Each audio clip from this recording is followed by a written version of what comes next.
You get treated, you submitted the bill, and your insurer paid you. Only half? Yes, that actually happens. And when you ask the insurer why, they'll usually point to something very deep in your policy document. It's called as Reasonable and Customary Clause. And it's one of those tricky things that sounds innocent, but can hit you with unexpected out-of-pocket costs when you least expect it. Hello folks, I'm Shashank and you're watching Ditto Insurance. In this video, I'm going to walk you through what this clause actually means, how it works, and how you can avoid getting burned by it. And if at any point you feel overwhelmed or unsure about your current plan, just pause and book a free call with the link in bio. We'll help you decode this clause and your entire health policy, no spam and with no pressure to buy. Again, the link is in the description. All right, let's jump into it. So what exactly is reasonable and customary clause anyway? Think of it like this. You go in for a routine surgery, the doctor's good, the hospital's clean, the treatment is successful. But later, when you file for reimbursement, your insurer says, hey, we're only going to cover 2.5 lakh rupees out of the 4 lakh bill. Why? Now, because according to their data, 2.5 lakh rupees is what this surgery typically costs in your city, in your area. That extra 1.5 lakh rupees, not their problem. That, my friend, is now yours. And that's exactly what the reasonable and customary clause allows them to do. This clause gives your insurer the power to cap your reimbursement based on what they consider a fair or standard price for a treatment. Doesn't matter what the hospital charged.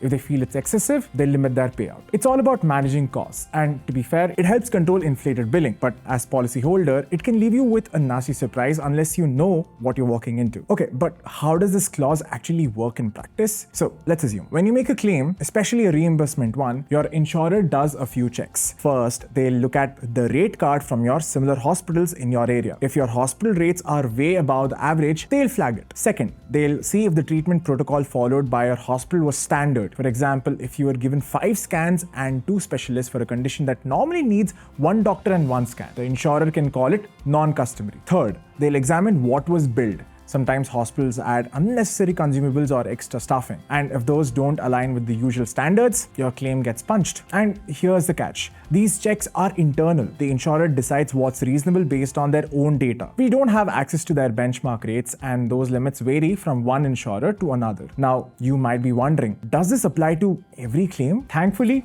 no. This clause is mostly applied to reimbursement claims and not cashless ones. That's because in cashless claims, your insurer already has a prefix rate agreement with the hospital, so pricing disputes don't really come up. But if you go to non-network hospital, pay out of pocket and then submit bills, then that's where this clause can bite you hard. So if you want to minimize the risk of this happening, always, and I mean always, opt for cashless treatment at a network hospital whenever possible. Now, why do insurers even use this clause? What's in it for them? The biggest reason is simple: to prevent overbilling. If insurers blindly pay every inflated bill from every overpriced hospital, premiums would shoot through the roof for everyone. This clause gives them a way to say, we'll pay what's fair, not what's padded. It also ensures uniform pricing standards, so two customers undergoing the same treatment in the same city don't have wildly different claim experiences just because they went to different hospitals. Now, from a cost control angle, this makes sense, but from your side, it's one more reason to carefully read your policy and know which hospitals are part of your network. You will get this list on the insurer's website. Now, what if you're hit with this clause unfairly? What can you do? If your insurer uses this clause to reduce your claim and you believe the treatment cost was justified, you have the right to challenge it. And this is what you can do. Gather documents. Get a detailed breakup of the bill, supporting doctor notes, and proof that the treatment was necessary indeed. Second, get second estimates from other hospitals in the same area for the same treatment. Now, all you got to do is submit everything to the insurer's grievance cell and request a reassessment. If they still refuse to revise the payout, you can escalate the case to the IRDAI, and yes, they do take these complaints quite seriously if you have solid documentation. But just one thing to remember, as per IRDAI regulations, insurers are allowed to invoke this clause only if they can prove overbilling. So the burden is on them, not you, to justify the cut. So folks, what is the takeaway here? The reasonable and customary clause isn't illegal. It is not a scam. It's just a pricing control mechanism. But I agree, it can leave you with a surprise bill, especially if you're unaware if your treatment happens outside the network. So the smartest thing that you can do is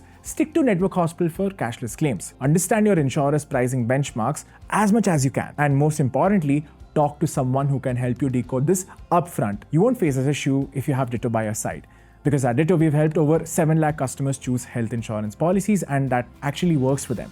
including people who've been blindsided by clauses like this. So if you want to review your plan or understand how your insurer handles stuff like this, just book a free call. We'll break it down all for you, clause by clause, benefit by benefit. Now, some final thoughts before you go. This clause is part of almost every policy we've seen at Ditto. So it's not like you can totally avoid it, but with the right policy and the right hospital, you can make sure it never becomes a problem for you. If this video helped you, hit that like button and maybe share it with someone who just bought insurance. And yes, don't forget to book that free call with Ditto. Thanks for watching, folks. Stay insured, stay informed, and I will see you in the next one. Happy insurance hunting.